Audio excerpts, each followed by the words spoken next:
From Faith Forward Media, this is Healthcare Musings. I'm Dr. Hassaballa. Welcome to Healthcare Musings. Happy to have you with me.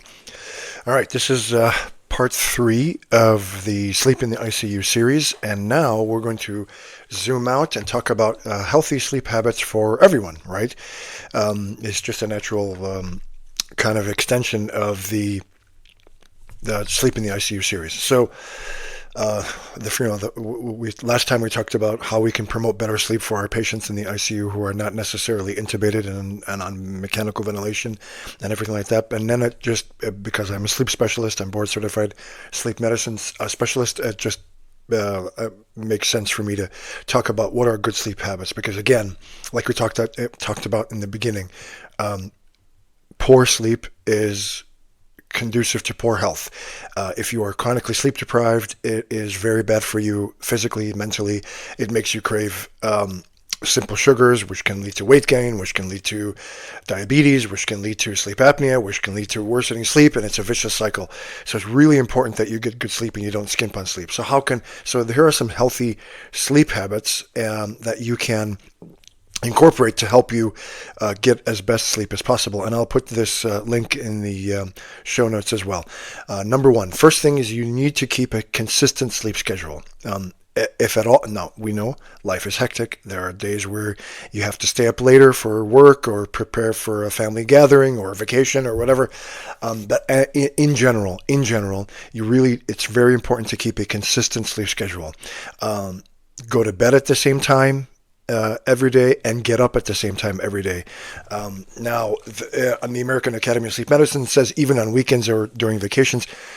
Okay, practically, if you can make up some of that time on the weekend, that should be fine. I mean, I do. Like if I have a week of nights in the ICU where I'm really not getting good enough sleep, I definitely make for it on the weekend.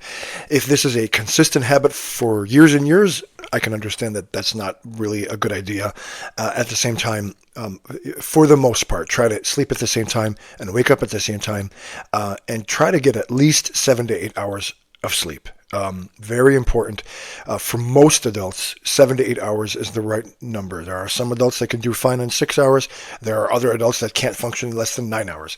Those are on the fringes. Most people, the average is 7 to 8 hours of sleep, and you should continue to try to get that. Again, vacation, if you make up, look, when I go on vacation, I sleep in all the time, try to get as much rest as possible.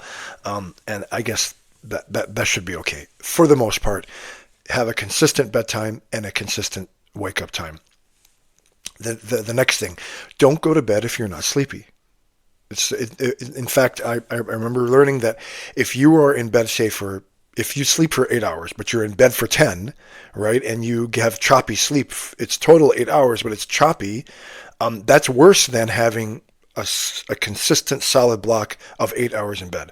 And so if you're not sleepy, don't go to bed. This can be a problem, right? And I've seen patients in my practice who, as we get into adolescence, our sleep phase, our sleep cycle tends to move later. We tend to want to stay up later and then get up later. That's the typical normal sleep phase change for adolescents. The problem is when you can't adjust that when you start working. You finish college or you're in college and now you have to get up at 6 in the morning to get to work by 8 or 9. And some people have this delayed sleep phase. It's called delayed sleep phase syndrome, where their sleep phase is actually 2 a.m. to 10 a.m. They feel great. If they can sleep 2 a.m. to 10 a.m. every day, fantastic. The problem is they have to be at work at 9, and so they go 2 a.m. to 6 a.m. or to 7 a.m., and they're exhausted. And there are strategies in order to treat that. If you have a job that can accommodate your 2 a.m. to 10 a.m. sleep phase, great. Most people's jobs can't. For the most part, though, don't go to bed if you're not sleepy. You should only go to bed if you are sleepy. Now, when you get into bed and you don't fall asleep after about 20 minutes, get up out of bed. Go do something else without a lot of light exposure. Okay, it's if you could try to avoid, which is easier said than done, try to avoid electronics, your phone, your iPad, your computer, even better. Go read, go do something like that with not a lot of light exposure until you get sleepy, and then come back to bed. When you are sleepy. Our bed should not be our activity center where we do. Again, so many people do this, and I don't know how practical. I don't know how much people will follow this. At the same time, it is important that you should try to only reserve the bed for sleep, right? And not necessarily have your work at the end of the day in bed, because again, that is a miscue for your brain. Try to establish a relaxing bedtime routine. Try to shut down your brain as much as you can, which is why being on your electronics and doing all this work in bed is not necessarily good, right, for good sleep hygiene, right? Make sure that the bedroom is quiet. Keep the room temperature comfortable, right? Try to limit exposure to bright light in the evenings. Ideally, if you can shut your phone off half an hour before bedtime, even better. I don't know how many people do that. That would be the ideal. Try not to eat a large meal before bed. If you are hungry, maybe you want to eat a light snack. A lot of people, and I try not to eat right before going to sleep, just from a health and weight gain perspective, but try not to eat a large meal during bedtime, because that can disrupt sleep. Regular exercise and maintaining a healthy diet is very important to have good sleep hygiene. Caffeine has a half-life of about 9 hours, and I'll double check this right now. I'm looking half-life of caffeine. I'm pretty sure it's about no 5 to 6 hours. Okay, 5 to 6 hours in most healthy adults is the half-life. What is the half-life? Half-life is the time it takes for 50% of the caffeine level to be metabolized and get out of the body, okay? And in a principle of pharmacokinetics is that drugs are completely out of the system in 4 to 5 half-lives. So let's say it's 6 hours, right? 4 to 5 half-lives is 30 hours. So it takes 30 hours on average for caffeine to completely get out of the body. So if you have caffeine in the morning, 200 milligrams of caffeine in the morning, right, in 6 hours, it'll be, so say 8 a.m. By 4 p.m., you have 100 milligrams left in the body. And then by 10 p.m., you have 50 milligrams left in the body. That's the issue about caffeine. So if you're drinking caffeine all day, right, you're just cup after cup after cup of caffeinated coffee or tea or soda or whatever, it's definitely going to disrupt your sleep. So you try to have caffeine early in the morning, and then as much as you can avoid caffeine for the rest of the day, because it will disrupt sleep as night approaches. And I got to tell you personally, when I stop caffeine, my sleep is totally different. It's deeper. It's more profound. I dream better. So there's definitely an impact. So I love coffee. I drink coffee in the morning as best as possible. Try to avoid caffeine, especially in the afternoon or evening, because it will definitely disrupt sleep. And just try to get in your caffeine as early on in the day as possible, so that you can give it time to be metabolized, so it doesn't disrupt your sleep.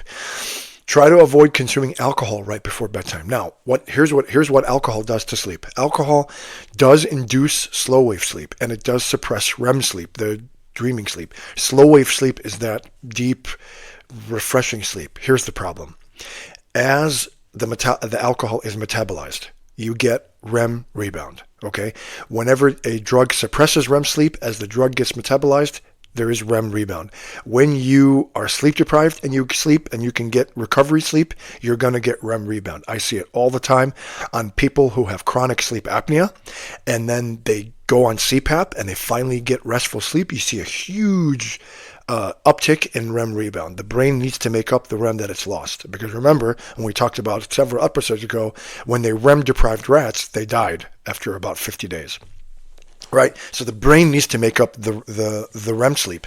So now, so you drink alcohol, okay, it can induce slow wave sleep. It makes you sleepy because it's a sedative. As the alcohol is metabolized, you get REM rebound. What's the problem with REM rebound? If you have sleep apnea, you're going to have worsening sleep apnea, and it's going to cause worsening sleep quality. You can get nightmares. The reason you're getting nightmares is because, most likely, is because you're getting REM rebound, right? So really, there's a lot of reasons why alcohol is not good for you. I'm just going to focus on sleep. Alcohol really is not a good way to help induce sleep. It's actually ultimately ends up disrupting sleep and makes you feel worse. Try to reduce your fluid intake right before bedtime. Because why? Because you're getting up and going to the bathroom a lot, and that multiple disruption, getting up and going to the bathroom, will disrupt sleep. A lot of people, especially older men with prostate issues, they're getting up multiple times at night to go to the bathroom. That's also disruptive of sleep. So these are some of the quick sleep tips for good sleep hygiene. And again, I'll post the link in the show notes. And just once again, sleep is super important for your health. Don't skimp it. It seems like we need 30 hours in a day to do the things that we need to do. We really shouldn't sacrifice sleep, especially as we're getting older. I'm really trying to focus as I'm getting older to focus on getting as much sleep as possible because it's super, super important. Anyway, thanks guys for your time and attention. And until next time, Hassaballa signing off on Healthcare Musings. Thank you for listening. Sign up at healthcaremusings.com to get every episode delivered directly to your email. And please don't forget to leave a 5-star review. Thank you so much.